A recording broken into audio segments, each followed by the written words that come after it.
Ya, Anda masih bersama kami pemirsa di program khusus pelantikan Kabinet Merah Putih. Saya mungkin ngasih pertanyaan terakhir buat Mas Kennedy, mungkin apa nih catatan ataupun tantangan yang harus dipersiapkan Kabinet Merah Putih ini ke depan agar target-target program-program yang sudah dicanangkan ini bisa tercapai?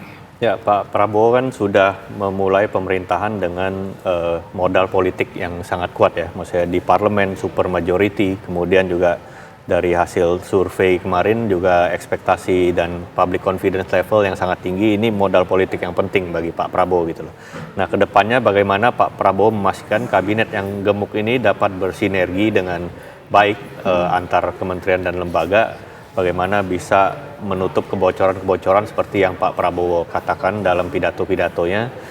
Karena tantangan ke depan tidak berat, apalagi target Pak Prabowo ini sangat ambisius ya, pertumbuhan ekonomi 8%. Tentu saja tantangan-tantangan ke depan juga makin banyak, dan perlu saya tekankan mungkin salah satu aspek yang belum banyak dibicarakan dan saya banyak mendengar dari investor ataupun pelaku ekonomi yang perlu ditekankan di Indonesia itu bagaimana memastikan rule of law itu berjalan gitu. Kepastian hukum itu menjadi aspek yang penting bagi pertumbuhan ekonomi gitu loh. Karena bagaimana investasi mau masuk ketika tidak ada kepastian hukum bagi mereka untuk merasa nyaman menginvestasikan uang mereka di Indonesia gitu. Ya, harapannya Mas mungkin singkat terakhir. Harapan saya tentu saya Pak Prabowo bisa semakin tegas dan firm memberikan KPI yang jelas terhadap menteri-menterinya, kemudian melakukan evaluasi secara berkala karena Pak Prabowo tidak perlu takut terkait dengan stabilitas politik. Menurut saya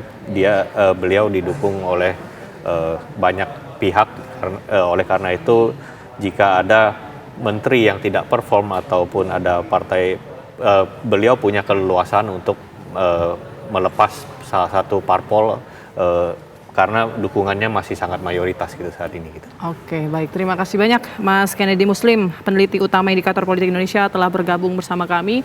Dan kita saksikan bersama pemirsa saat ini setelah usai tadi dilantik ada 53 menteri dan juga kepala badan di Istana Negara. Saat ini juga tengah bersiap para menteri dan juga kepala badan ini mengambil posisi ya. Biasa ini setiap awal periode memang kementerian ataupun menteri-menteri ini berfoto bersama di depan Istana Negara. Ada 48 menteri, diantaranya ada 7 menteri koordinator dan juga 5 kepala lembaga ataupun kepala badan yang setingkat dengan kementerian tadi sudah dilantik oleh Presiden Prabowo Subianto pada pukul 10 waktu Indonesia Barat. Kita tahu para menteri ini sebelumnya sudah dibekali, mendapatkan pembekalan di Hambalang, dan kemudian Prabowo Subianto sendiri kemudian menghadirkan pakar internasional, kemudian juga hari ini para menteri sudah dilantik. Nah, untuk para wakil menteri ada 56, ini rencananya akan dilantik pada sore nanti di pukul 15 waktu Indonesia Barat.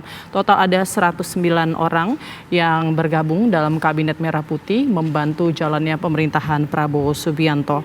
Adapun setelah acara pelantikan hari ini, kemudian rencananya di Rabu esok akan dilanjutkan dengan agenda sidang paripurna Kabinet Perdana yang akan digelar oleh Kabinet Merah Putih.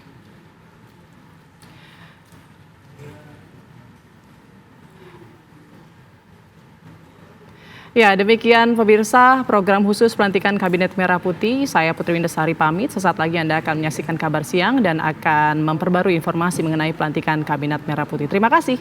Sampai jumpa.